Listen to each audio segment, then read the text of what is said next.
todas. Es un placer para mí de estar hoy aquí, después de un proceso que hemos tenido para llevar a cabo y traer a Cártama estas obras de arte que ha hecho el escultor y artista alemán Günther Demny. Es un artista conocido en todo el mundo. Están sus obras de arte expuestas en más de 20 países alrededor de todo el mundo. Y hoy los protagonistas realmente son ellos, que han estado, pues, tanto Juan Gómez de la Sierra de Ibargalia, que está aquí la familia. Les agradecemos sinceramente que estéis aquí. Sabemos lo que significan para ustedes y para nosotros. Ya es hora de que estas personas se empiece a hablar de ellos y se les reconozca también, pues, ese sufrimiento que tuvieron tanto ustedes como estas personas. Manuel Carabajal, que por desgracia no hemos podido conseguir contactar con la familia, y también la familia de Francisco Gómez, de la estación de Cártama, que está también aquí la familia representada, a la cual le pedimos disculpas por no haber contactado con más tiempo con ellos. Este proyecto se empezó ya hace tiempo, se aprobó ya se aprobó en un pleno el día 22 del 1 del 21, gracias a toda la corporación, alcalde, a todos los grupos políticos, que se aprobó la propuesta. Fue aprobada por todos los grupos del Ayuntamiento de Cártama, lo cual agradecemos de corazón desde la Asociación Abindarraez. Muchas gracias a todos, de verdad, de corazón. Y bueno, lo que es el proyecto de este señor, de Günther Demny, empezó ya en el 2015, empezó ya a instalarse su obra en España, sobre todo en el norte, en Cataluña y demás. En Andalucía la verdad es que no había. Nosotros íbamos a hacer, estaba previsto que las placas se pusieran el 22 de abril, pero por la pandemia y demás, por el propio trabajo de Günther Demny, se fue retrasando y hemos tenido que aplazarlo. A la tercera ha ido la vencida en este caso, ¿no? A la tercera, ¿vale? Pero finalmente pues se pudo realizar las placas. Este es un señor ya mayor, nació en el 47 y con todo y con eso sigue trabajando, sigue yendo por todo el mundo. Él normalmente instala las placas, él mismo va a los sitios. A él no le gusta este tipo de actos. Él viene, pone sus placas, trae una furgoneta, las pone y se va. Le hemos pedido que a ver si nos puede mandar un vídeo donde nos digan unas palabras, porque hemos estado todo este tiempo en contacto con la asociación en Alemania y hemos tenido mucha correspondencia con ellos, ¿no? Y todas las directrices que ellos tienen en su asociación las hemos ido nosotros aplicando al trabajo que hemos hecho aquí. Así que no ha podido estar aquí hoy. Nos hubiera encantado que estuviera, pero por circunstancias él no ha podido estar aquí. Ya es una persona que tiene sus años ya también y le cuesta más moverse a través de todos los países. Muy bien, así que yo voy a ser muy breve. Esta tarde tenemos la suerte de contar aquí con personas que nos van a ofrecer también su punto de vista sobre el significado de este acto, de estas obras de arte. En primer lugar, vamos a contar con Sebastián Gámez Millán. Él, a pesar de su corta edad, es muy joven, así podía ser mi hijo perfectamente, es un gran pensador, es un pensador que lo tenemos instalado a nivel nacional. Va a los congresos con los mejores pensadores de este país, puede ser Sabater y puede ser estas personas. Y aunque él es sencillo, como lo veréis, pero yo creo que si estuviéramos en un acto más protocolario tendríamos que decirle de don Sebastián Gámez Millán, porque la verdad es que tiene una categoría y una capacidad que es asombrosa para una persona de su edad. Así que yo os dejo con Sebastián y agradeceros a todos, agradecer a todas las personas que han colaborado también desde Abindarraez, Juanjo Romera, a la traductora Sandra inglesa, que nos ha ayudado también en la correspondencia, en la comunicación con la asociación en Alemania. A todos ellos de verdad agradecido y que es un placer trabajar con todos vosotros. Muchas gracias. No sé por dónde debe andar ese Sebastián del que habla Paco. Desde luego os confieso que yo no lo conozco. Deberes de la memoria. La historia, al igual que la vida, no es justa, sino trágica, pues raras veces sucede lo que elegimos. Con más frecuencia de la que deseamos, padecemos sus ineludibles consecuencias, que si por una parte son obra de los seres humanos, por otra se nos escapa de las manos. Como tantos, Manuel Carvajal Vázquez, Francisco Gómez Cañete y Juan Gómez Mancilla fueron víctimas de la historia y en particular de la sanguinaria ideología que los arrastró a los campos de concentración de Mauthausen y Gusen en 1941 y 1942. Es lo que le sucedió con entre 122.000 y 320.000 personas más, cifras que no podemos imaginar sino de forma abstracta. Nos reunimos esta tarde aquí y colocamos cerca de la colección museográfica de Cártama, el espacio del municipio que condensa mayor densidad de historia, estas Stolperstein, piedras de tropiezo, para no dejar caer en el olvido los nombres de estas personas que fueron víctimas de la barbarie. ¿Es posible que el antónimo del olvido sea no el acto de memoria, sino la justicia?, se preguntaba Jacques Derrida. Desde 1990, el artista Günter Dagnip conmemora el destino de los seres humanos que fueron deportados y asesinados por el régimen nacionalsocialista. Y lo recuerda de igual forma, con cubos de 10 por 10 por 10, quizá porque uno de los valores fundamentales de las democracias modernas es la igualdad ante la ley, sin la cual tampoco concebimos la justicia. Precisamente los regímenes totalitarios, como el nazismo, el fascismo o el estalinismo, se caracterizan por no regirse por las leyes, sino por consignas arbitrarias y discriminatorias. Basta recordar una breve secuencia de cómo se alcanzó uno de los momentos de mayor infrahumanidad del ser humano hacia el ser humano, hasta el punto de que no lo reconocía como tal. Las ideologías radicales tienden a deshumanizar a los otros con el fin de legitimar la violencia.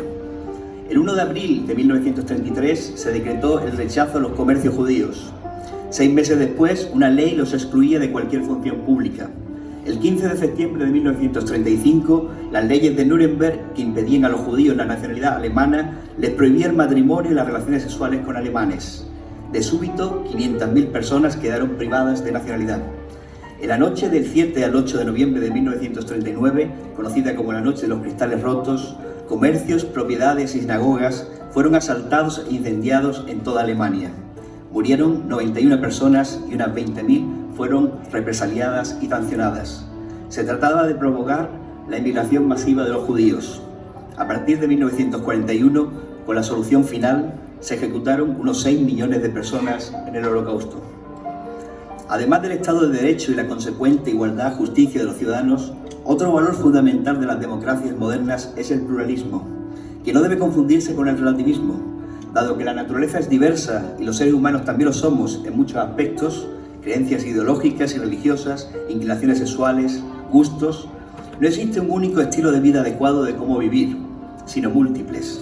Pero esto, insisto, se confunde con el relativismo, que todo vale, o lo que es aún peor, que todo vale igual. Tengo la esperanza, tantas veces traidora, de que estas Stolperstein, piedras de tropiezo, nos ayudarán a mantenernos en guardia para que no caigamos en la barbarie, algo con lo que debemos luchar continuamente. Pues ¿quién podía imaginar que uno de los países más civilizados de Europa y el mundo podía degenerarse hasta tales extremos por una ideología excluyente? A partir de entonces, el imperativo categórico, según Adorno, era educar para que no se repita Auschwitz. En definitiva, ninguna ideología sanguinaria que esté dispuesta a acabar con la vida de alguien por uno de los múltiples rasgos de la identidad, ser judío, palestino, negro, mujer, homosexual, gitano, pues a fin de cuentas nuestra identidad es múltiple y todos convivimos con rasgos que no siempre aceptamos, en no pocas ocasiones incluso dentro de nosotros mismos.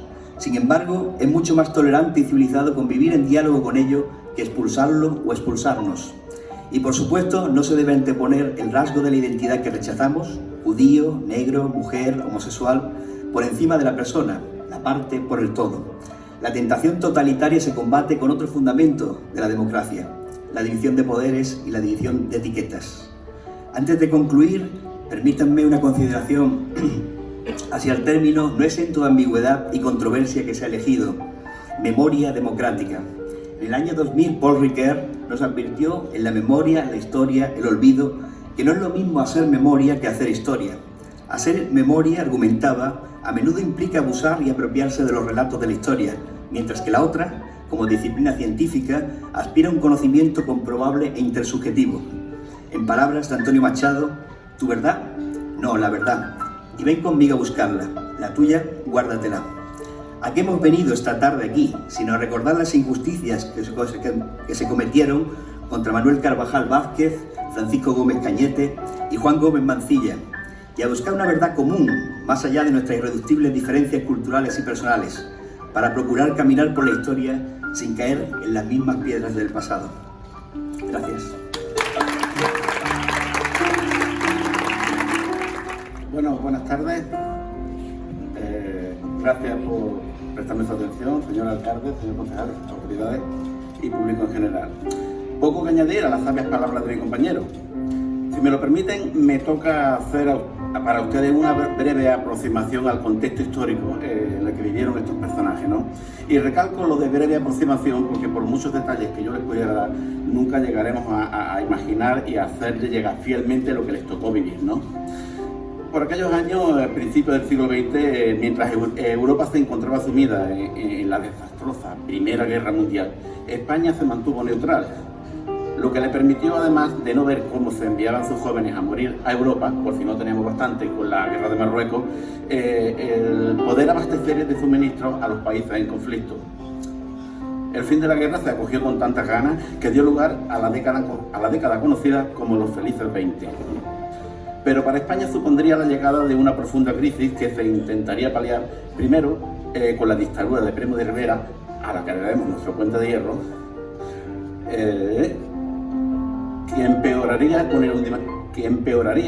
con el hundimiento forzado conocido como el crash del 29, en el que los valores descenderían a niveles nunca conocidos, provocando una gran inestabilidad económica y como consecuencia de ello una gran crisis mundial.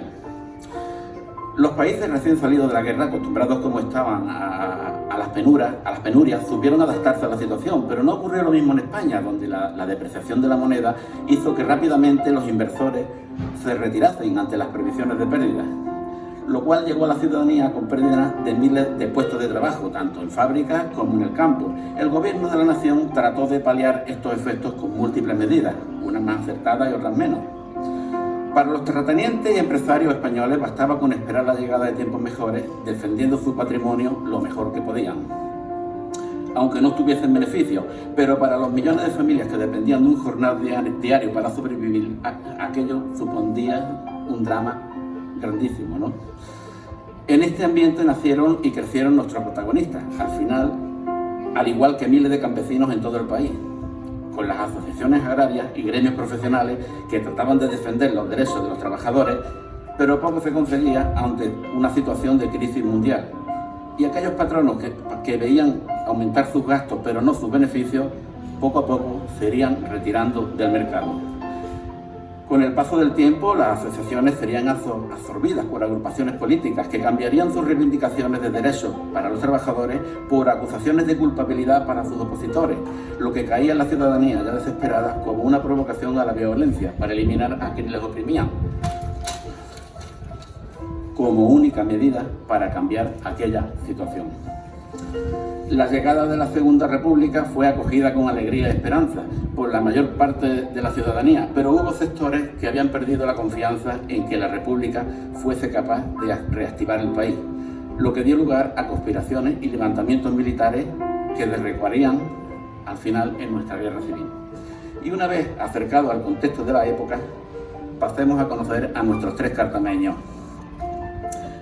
Francisco Gómez Cañete había nacido en agosto de 1912 y crecido en una familia de labradores en un lugar en los Pechos de Cártama, entre Arroyo Esperar y la Saucedilla. Su padre, Joaquín Gómez Zubires, fue un hombre muy conocido y apreciado en el entorno de las Tres Cruces por su tono de voz durante las fiestas de los verdiales, tanto que en los concursos anuales que celebraban los fiesteros verdialeros se ganó el apodo de El Canela, por lo agradable que era escucharlo. Y como suele ocurrir, el apodo se heredó, sus hijos fueron conocidos como los Canelos. Por aquellos tiempos difíciles no había esperanza de que las cosas mejorasen, y por esta razón, viendo Joaquín Gómez que en España la situación cada vez se ponía peor, se puso de acuerdo con un amigo suyo, ya en términos de pizarra, y se fueron a hacer juntos las Américas. Los dos hombres se comprometieron a buscar trabajo y caza para, una vez asentados, con la manutención asegurada, escribir a la familia para decirles que embarcasen y dónde debían dirigirse, lo que entonces se conocía como tirar de la familia. Pero una vez zarpado el barco en el que iban, no se volvió a saber de ellos. Lo más probable es que falleciesen durante el largo trayecto del vapor a través del océano, a consecuencia de alguna enfermedad, en cuyo caso, para evitar males mayores, el capitán del barco ordenaba que a los cuerpos se les diese sepultura en el mar, para evitar epidemias y otros males. También se daban casos en que los inmigrantes llegaban a tierra tan débiles que no soportaban el nuevo hábitat, y cualquier virus nuevo para su metabolismo podía resultarles mortal. Todo eran rumores que llegaban a la familia. Incluso se llegó a comentar que Joaquín había hecho una nueva familia en Argentina. En Cártama, su esposa, María Cañete Camuñas, nunca perdió la esperanza de recibir una carta o de que un día volviese a casa, y con frecuencia salía a buscar en el horizonte por si veía a su marido afamado. María Cañete había quedado sola al cargo de la casa, los animales, el campo y 5 hijos. María, Antonio, Isabel, Francisco y Remedio. Tanto trabajo acabaría por afectar a su salud. Y en septiembre de 1932 encontramos una factura, o bien un mandamiento, o mejor un mandamiento de pago, en el que debía acudir a la ciudad de Málaga. El ayuntamiento le pagaba un taxi para que acudiese a Málaga a recibir un tratamiento médico importante. Pero el taxi solo podía dejarla en Gorrino, porque a partir de ahí solo eran caminos de animales. Francisco Gómez Cañete había cumplido el servicio militar en 1934, pero llegada la guerra civil fue de nuevo reclutado contra su voluntad por el ejército republicano. Su hermano Antonio, que no quiso dejarlo solo, decidió ir con él, así que ingresó también en el ejército para acompañarlo, y a la hora de la partida fueron despedidos en la estación de la ferrocarril de Cártama, con los llantos de la familia, a los que se sumó su novia Remedio. Con la huida por la carretera de Almería como consecuencia del abandono de Málaga a la llegada del ejército franquista, los hermanos Gómez Cañete llegan hasta Valencia, donde Antonio fue hecho prisionero, y se separan definitivamente. De Francisco no vuelve a saber nada su familia hasta que en 1940 su madre recibe una carta que le cuenta que era prisionero de los nazis. Manuel Carvajal Vázquez era hijo de José Carvajal Gómez y María Vázquez Martín. Había nacido en febrero de 1907 en el partido rural del Comendador, muy cerca de Francisco. Crece en el entorno de la ermita de las Tres Cruces, con familias repartidas en los 3 pueblos que la rodean, desde donde es testigo de cómo se crean las asociaciones sindicales para defender los derechos de los agricultores. Sus tíos pertenecieron a la Asociación a Defensa del Arroyo del Peral, con lo cual el ambiente reivindicativo vivido en el entorno familiar debió ser constante, influyendo en su carácter y aspiraciones. En agosto de 1936, ya estallada la Guerra Civil Española, se afilia al Partido Comunista, lo cual, dada su edad de 29 años, conllevaba el ingreso como voluntario en el ejército republicano. De Juan Gómez Mancilla sabemos que nació en Gibraltar en junio de 1918. Era hijo de padres oriundos de Guaro, Agustín Gómez y Francisca Mancilla.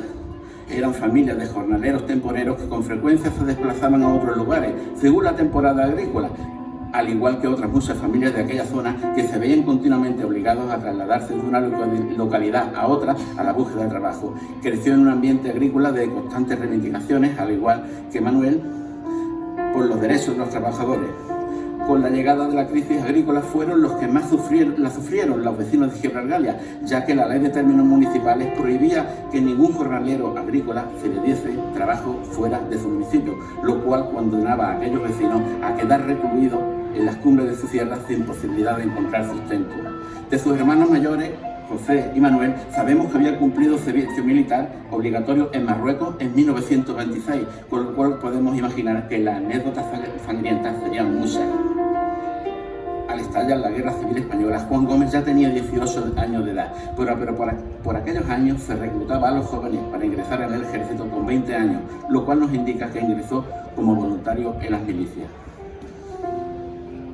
A la caída de la Segunda República, una masa humana de soldados y familias cruza la frontera con el vecino país de Francia, huyendo del régimen franquista. Entre ellos, sabemos que iban nuestros 3 cartameños. Lo más probable es que pasasen la frontera por lugares distintos, en fechas diferentes, y que ni tan siquiera se llegasen a conocer, pero temerosos de sus vidas, ante posibles represalias por su participación en el conflicto bélico o en movimientos políticos izquierdistas. Como otros muchos republicanos, los cartameños buscaron refugio en uno de los campos habilitados por el gobierno francés, que en la mayoría de los casos no pasaba de ser una gran explanada cercada, en la que debían improvisar cada familia su refugio. Con la llegada al gobierno francés de los Vichy, en plena Segunda Guerra Mundial, los republicanos españoles fueron mandados al frente o entregados a la Gestapo. Así que los cartameños fueron un día cargados con el mismo trato que se daba al ganado, junto a unos 40 españoles más, en un vagón de madera, apiñados uno sobre otro, viajaron sobre sus propios excrementos sin conocer su destino. Las puertas no se volvieron a abrir hasta que llegaron a los campos de trabajo. Allí, los soldados de las SS los condujeron durante varios kilómetros a pie, a golpe, hasta el campo de concentración con el continuo insulto de Großpeiner, que con el tiempo aprendería que significaba rojos españoles. La entrada al campo les impresionaba con un fuerte olor a carne quemada que les impactaba en la cara. Algunos supervivientes cuentan que incluso olía a almendras amargas. Nada más entrar, eran desnudados en el patio, donde se registraban temperaturas de más de 10 grados bajo cero. Seguidamente separaron hombres de mujeres y jóvenes de viejos. Los ancianos, por ser considerados inútiles, fueron gaseados los primeros. Los demás se despiojaron, se marcaron con un número y se les dio a vestir el drittil, o traje a rayas que llevaría un triángulo azul con una S blanca de Spailing. Sabemos que Manuel Carvajal ingresó el 27 de enero de 1941 con el número de prisioneros 87592.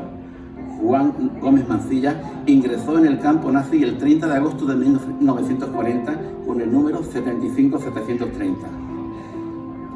Francisco Gómez Cañete ingresó en Mauthausen, Austria, en fecha desconocemos, pero sí sabemos que en 1940 escribe una carta a su madre en la que contaba que ya se encontraba como prisionero de los alemanes.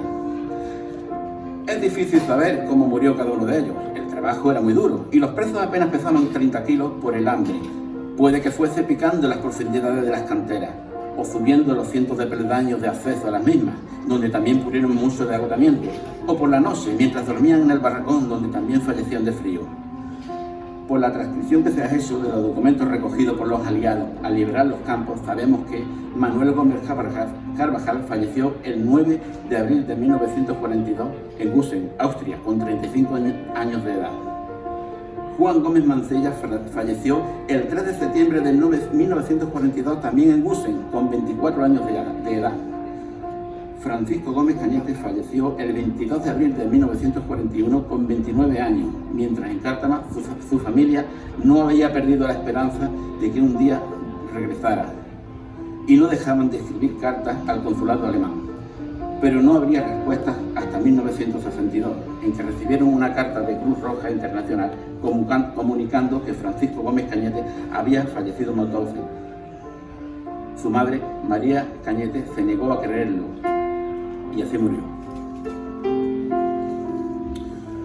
De los 3, Francisco sería el único por el que el gobierno alemán pagó a la familia una pensión mensual de 3.000 pesetas, o al menos el único de que hemos tenido noticia, se hiciese, ya que es del que más información hemos podido obtener.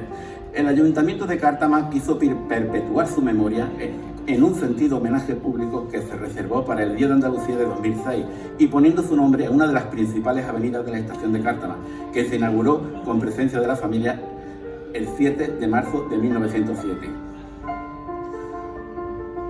Toda explicación que pudiese darle sería insuficiente para alcanzar a entender una mínima parte del sufrimiento y las vejaciones a las que tanto nuestros paisanos como miles de víctimas más del horror nazi se vieron sometidos.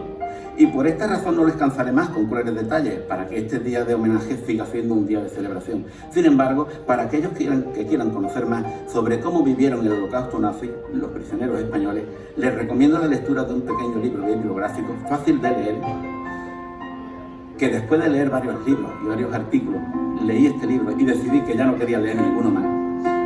Transcrito por mi amigo personal Antonio Villena, y que narra la biografía de don José Bravo Alarcón, un malagueño que sobrevivió al horror nazi y cuenta en primera persona cómo él lo vivió. Pero no solo eso, cuenta cómo en el peor momento, cuando ya veía cercana su muerte, se encomendó a la Virgen de los Remedios para su protección. No sabemos si fue por eso o no. Lo que sabemos es que José Bravo murió en los años 80 de vejez regentando su propio negocio. Después de todo lo narrado, será para todos fácil entender que la razón de que sean tan pequeñas estas piezas que hoy se presentan es porque conmemoran un acontecimiento vergonzoso para el género humano, en el que no podemos olvidar los 3 cartameños que fueron víctimas de él. Por lo tanto, solo serán útiles si nos recuerdan que debemos hacer todo lo posible para que no se vuelva a repetir, porque en caso de repetirse significaría que la especie humana no ha evolucionado en nada. Muchas gracias. Bueno, la verdad que se te ponen los vellos de punta, ¿no? Escuchando esas historias, ¿no? Y cómo lo que tenían que pasar, pues ellos allí en esos campos de concentración y sus familias aquí, ¿no? Esperando a que algún día volvieran y pudieran estar de nuevo en sus hogares. Pues antes de nada, buenas tardes a todos y a todas. Muchísimas gracias por acompañarnos en este acto. Y en primer lugar, pues quiero agradecer a los integrantes de la Asociación Cultural Avinda Raez, pues, y en especial a su presidente, a Paco Vargas, pues que hayan impulsado junto al Ayuntamiento de Cártama el desarrollo de este proyecto de Stolperstein, que en alemán se puede traducir, como bien ha dicho Seba, como piedra con la que se tropieza.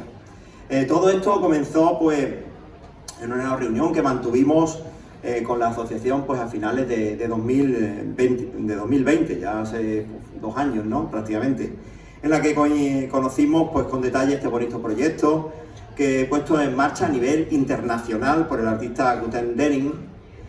Acogimos de buen agrado pues la propuesta de llevarlo a cabo aquí en Cártama, ya que se perseguía el objetivo de perpetuar la memoria de los ciudadanos represaliados y asesinados en los campos de concentración nazis. Más aún, pues teniendo en Cártama pues vecinos que desgraciadamente pues fueron asesinados en campos de concentración por el nazismo pues a comienzos de la década de 1940. Por lo que el 22 de enero de 2021 pues llevamos a pleno una moción institucional para la puesta en marcha de este proyecto aquí en Cártama, la cual pues fue respaldada por todos los grupos políticos que hoy pues están aquí también, que nos acompañan. Me gustaría resaltar también el carácter institucional de un acto como este. Se trata de un acto cargado de humanidad, de solidaridad y de justicia, valores que creo que nos unen a todos más allá de las diferencias políticas que podamos tener. En este sentido, pues quiero agradecer también el apoyo de esta iniciativa a todos los concejales y concejalas, tanto del equipo de gobierno como del resto de la oposición, pues que dimos el apoyo para que este proyecto pues pudiera seguir adelante y se hiciera aquí también en Cártama. Considero que la sociedad está en deuda con quienes sufrieron injustamente las atrocidades del régimen nazi y por supuesto también con sus familias, que hoy pues los tenemos aquí. Por ello quiero poner en valor la importancia en este acto desde el convencimiento de que perpetuará la memoria de nuestros vecinos, de Juan Gómez Mancilla, nacido en la Sierra de Gibralgalia en 1918, huido a Francia tras la Guerra Civil y asesinado en Gusen el 3 de septiembre de 1942. A Manuel Carvajal Vázquez, nacido en la zona del Arroyo del Comendador en 1910, huyó también de España tras la Guerra Civil y fue asesinado también por los nazis en el campo de concentración de Gusen el 9 de abril de 1942. Y a don Francisco Gómez Cañete, nacido en los Pechos de Cártama en 1912, huyó también por la represión del régimen franquista tras la guerra por la carretera de Almería hasta Francia, donde fue apresado por los nazis y asesinado también en Mauthausen el 22 de abril de 1941. Quiero agradecer también la presencia de los familiares, hoy aquí, de los represaliados, a los que rendimos hoy este merecido homenaje. Gracias por asistir y por acompañarnos. Nos gustaría que hubiésemos venido algunos más, parece que a última hora había ese pequeño malentendido, pero bueno, gracias porque sé que habéis hecho todo lo posible por hoy acompañarnos, tanto unos como otros. Muchísimas gracias. Gracias por aceptar esta invitación. No quiero ni imaginar también pues lo que vuestras familias, como habéis comentado antes, vuestras familias tuvieron que pasar en aquella época, esperando a que ellos regresaran algún día. Sé que este sencillo acto no puede reparar tanto dolor que han sufrido vuestras familias, pero sí queremos que sus nombres se perpetúen en la memoria de este pueblo. Podéis sentiros muy orgullosos de ellos. Dieron su vida por la democracia y por la libertad. Además de dignificar la memoria de nuestros vecinos, también espero que estas placas nos sirvan para visualizar los errores que no podemos permitir que se repitan y los riesgos que conllevan seguir ciertas tendencias extremistas inadmisibles en una sociedad democrática consolidada como la que tenemos. Nosotros, los demócratas, debemos marcar una línea roja entre el fanatismo ideológico que cada vez pues, parece estar más presente en nuestra sociedad y que no solo nos conlleva a la confrontación, sino a la crispación y a la involución de nuestra sociedad. En este sentido quiero dirigirme a los jóvenes, ya que en sus manos está el futuro de nuestra sociedad. Creo que Cártama, me han dicho que es el segundo municipio de toda Andalucía que va a instalar en sus calles estas placas Stolperstein. Creo que Jerez ha sido la primera y hoy pues le toca a Cártama. Por lo que espero que poco a poco se vayan sumando muchos más municipios, no solo en Andalucía, sino en toda España. Para terminar, pues ya sí, quiero reiterar mi agradecimiento como alcalde de Cártama a los miembros de la asociación Avinda Raez que se han involucrado en esta iniciativa. A Seba Gámez, gracias Seba por tus palabras y por tu apoyo para que esto salga adelante. A Juanjo Romera, gracias Juanjo, desde tu posición allí en el instituto sé que también estás involucrado mucho con la asociación Avinda Raez, con diferentes proyectos y para que esto salga adelante. A Sandra Day, que está Sandra por allí, muchísimas gracias Sandra por tu apoyo en esas traducciones para que este proyecto siga adelante y poder contactar con la asociación allí en Alemania y que esto se pueda llevar adelante. Muchas gracias. Bienvenida a Cártama. A Fernando Bravo, nuestro historiador, gracias Fernando por recopilar esa historia. Me han dicho que había un pequeño error en algunos de los datos de la Sierra Gibraltar, ¿vale? Lo corregimos, ¿vale? Ahí, cuando me esté leyendo, pues ahí, para eso están también estos actos, para, bueno, saber la historia y todo es añadir, y si podemos añadir algo más, pues aquí están también su familia, así que tengamos eso, ¿vale Fernando? Y podamos añadir. Y como no, a Paco Vargas, al presidente de la asociación, gracias Paco por ser el director de esta magnífica orquesta, de afinarla y llevar adelante este proyecto que hoy vamos a poner en marcha ahora aquí en las calles de Cártama. Nada más, quiero transmitir mi felicitación a todos y a todas, a todos los grupos políticos, a las asociaciones, a todos los vecinos y vecinas que hoy estáis aquí, a los medios de comunicación que apoyáis este evento. Y daros las gracias por hoy recordar la memoria de estos vecinos del municipio de Cártama que fueron asesinados tan vilmente por el régimen nazi. Como siempre, me pongo a vuestra disposición para continuar trabajando con la asociación en futuros proyectos que tenemos. Ahora se pone en marcha también el proyecto de teatro, a los cuales podemos invitar a los vecinos que quieran también participar, y a las nuevas iniciativas pues, que desde la asociación pues, nos hagáis llegar a nuestro ayuntamiento. Así que nada, a todos y a todas, muchísimas gracias, bienvenidos pues, nuevamente a este acto y vamos a finalizar con una nueva pieza por nuestra Escuela de Música, a la cual quiero agradecer a los profesores que hoy hayan querido participar también en este acto, a nuestro técnico de sonido, a Juanjo, que está ahí siempre pendiente a que todo funcione correctamente. Vamos a escuchar una última pieza y luego pues pasaremos quitamos este altavoz, luego poniendo Juanjo en un momentín y pasaremos, os voy a pedir a los integrantes de la familia, a la asociación, a los grupos políticos que pasemos y así descubramos pues esa placa y la Stolperstein que están colocadas ahí en el suelo y las podamos ver. Así que escuchamos la última pieza y ahora después pues nos levantamos y pasamos a descubrir las placas y las piedras. Muchas gracias.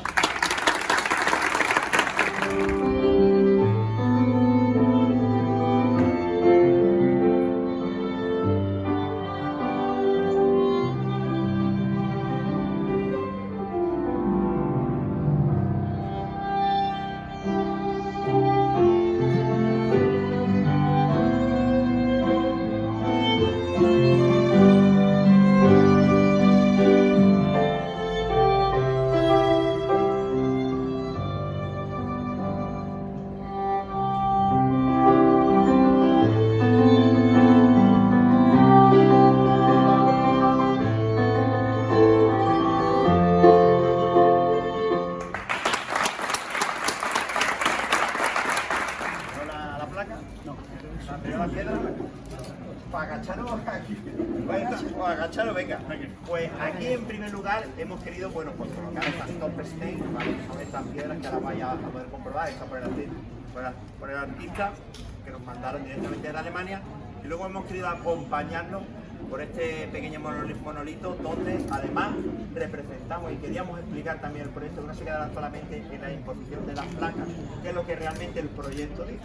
Esto ha sido algo que se nos ha ocurrido a posteriori a nosotros para complementar el proyecto, que también la memoria perpetuara, para que cada uno de los que hoy vinieran a ver estas placas, estas Stolperstein, pues supieran la historia también de nuestros tres vecinos. Muchísimas gracias, adelante y venga, retiramos, nos acercamos, venga, retiramos, venga.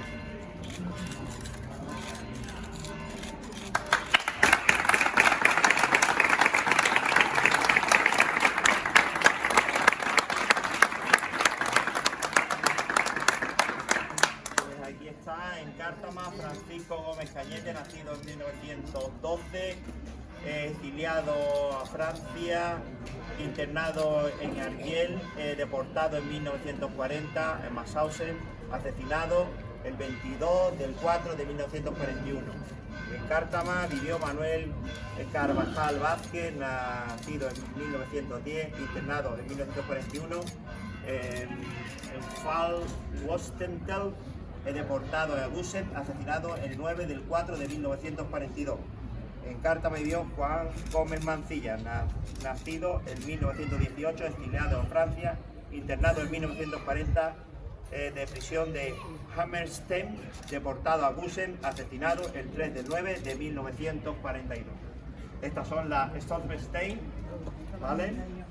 Están piedras de tropiezo, están puestas un poquito levantadas porque tienen piedras de tropiezo para cuando antes te des cuenta del horror causado por ellos. Venga, y ahora acercaros y destapamos este pequeño monolito también. No pongáis de espalda. Allí,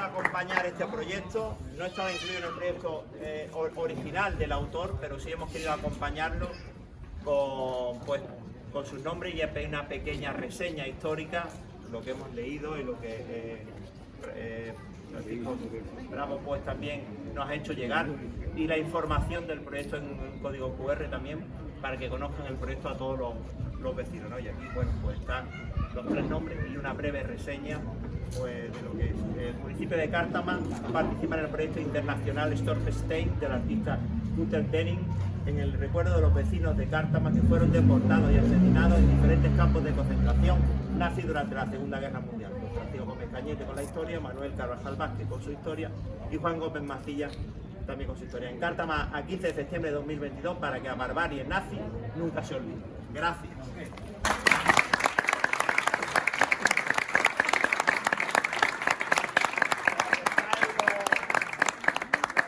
Los portavoces también con la familia y la asociación.